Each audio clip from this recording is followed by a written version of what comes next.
About halfway through the lifespan of Dragon and Dungeon magazines, a company called Paizo was commissioned to take over publication. After Dungeon and Dragon and Polyhedron magazine were discontinued later on, Paizo obstinately continued to publish adventures for D&D, and they've built quite the business around that, actually. That's because from magazine to bound book, they're all really good adventures. You don't necessarily realize how good they are until you try some RPG system that just doesn't have any published adventures, or they do but they're not of the same quality, and then you really see it. And the funny thing about Paizo adventures is that they're all an illusion. They just happen to be really very effective illusions that every game master, regardless of what system you run, can learn a lot from. Here are what I think the main takeaways from Paizo adventures are. First, help the players find the plot. There are a few different plot types in RPG,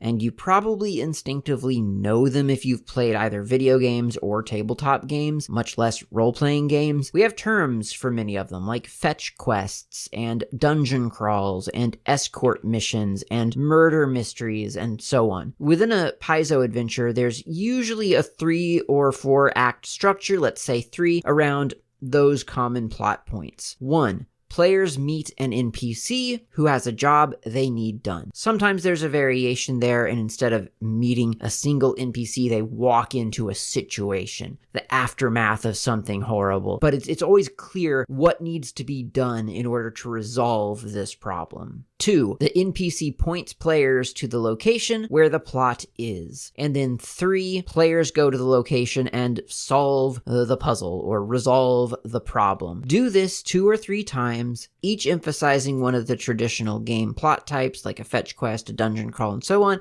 and you have a very complete story. Which brings me nicely to the next lesson, connecting the dots. The nice thing about Paizo adventures is that they all fit together nicely and neatly, and yet they're completely independent of one another. It's actually a simple party trick. It's like the Exquisite Corpse game, if you've ever played that in school, where one person draws a head and another person draws a body without seeing what the other person is drawing, and then they stick it together to see what wacky mismatch they've created, and it works brilliantly for role-playing games. As long as one adventure book starts with a brief mention of the previous book, you've got an adventure path. It works with practically anything. Just take the summary of the first book and the summary of the second book and string them together with, now it's time to. Here's an example. The Goblin Horde has finally been vanquished. That would have happened in book 1. Now it's time to go to Mirewood Grove and fetch the magical rose, but beware the evil that guards it. That, of course, is the plot for book 2. Now, the truth is, the Goblin Horde didn't have anything to do with Mirewood Grove. The Mirewood Grove probably didn't even exist when the Goblin Horde adventure was written, but nobody knows that, and so it works. Paizo takes it a step further. They plan this stuff out, presumably writing a 6-point outline at the very least for the adventure path before actually writing it. That way you get little hints in early books about what's to come. For instance, maybe there have been murmurings about an evil lich in the region, and by book 3 it'll turn out that stealing the lich's rose in book 2 has triggered severe retribution, and all of the towns in the region are suffering, and you need to go fix what you've messed up. But honestly, that's an optional addition. It still works without hints and murmurings and rumors in advance.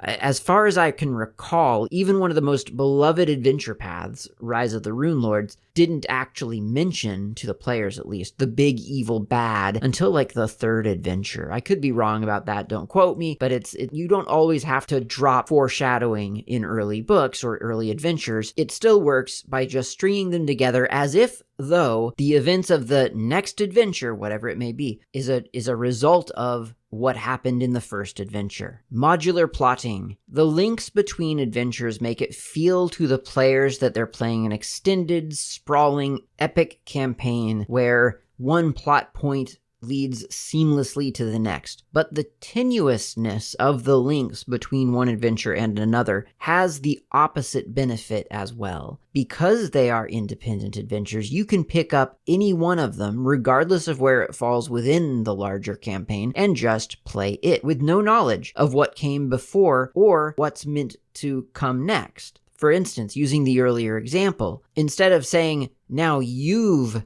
vanquished the goblin horde, it's time for you to go to the grove to get the magical rose, just tell the players someone has vanquished a goblin horde, and so now it is safe for you to go to the grove and get the magical rose. Whatever happened earlier in the campaign or in the adventure path doesn't actually matter. Someone else did it. Great. Well, the consequences are, or the benefits are, that now the current players can get on with the next adventure in the path. I've cobbled together a level 1 all the way to level 20 campaign using a mix of Paizo and Frog God and Kobold Press adventures, none of which were meant to connect to one another. They were the hard copies I had on my bookshelf, and the game just kept going, and I needed something, so I would just take a book off the shelf and start running it. Never once did a player stop the game to ask what the dragon over here had to do with the giants over there, or what any of them had to do with the evil wizards over on the west. It's all connected because evil begets evil, and the friend of your enemy is your friend, and so on. It literally doesn't have to be any more complicated than that. You don't need adventures. I've said that Paizo adventures are illusory, in the sense that the events within each adventure doesn't actually matter, and yet they still connect magically to create an epic story. They are illusory. But they're also illusory because, as every game master knows, no story element is stable when exposed to players. An NPC asks player characters to go investigate a suspicious cave-in at the mines, and the players immediately arrest the NPC for being the perpetrator,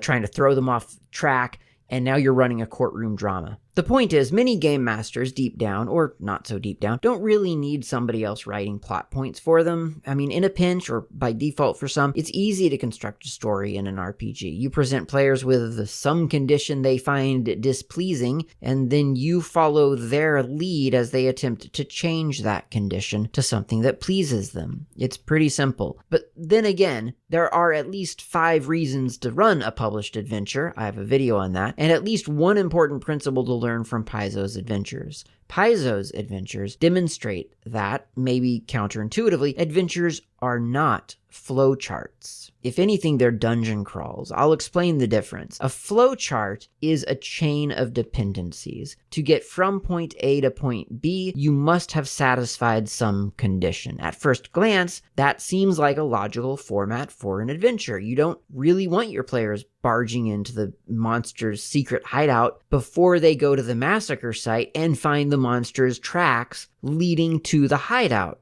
right? Well, maybe you do. In a Paizo adventure, players absolutely can go to the secret hideout before finding the tracks leading to the secret hideout. You can pick up the book set in the hideout without ever even knowing there was a massacre. Some NPC at the start of the book will tell you, now that the massacre has been solved by some other group of adventurers before you, you can finally go to the monster's secret hideout by following the tracks some other adventurers found and slay the beast. Your adventures need to be that robust too, and conveniently, that means your adventures can be simpler than you might think. I've done it several times myself, and I'm not proud of it. I've designed adventures that expect players to go to location A so they can find the clue pointing to location B, which leads them to the secret hideout, which is location C. It's a horrible idea. It's not that it's on rails. I mean, it is definitely on rails, but it lacks breadth. It forces players to have tunnel vision. They can't look over there because they haven't found the clue that unlocks that area yet, and that means they can only look here, which may or may not be very exciting. But either way, it breaks the explicit promise of an RPG that you can look anywhere, go everywhere, and do anything. Take notes from Paizo. Design adventures where a friendly NPC or some catastrophic event points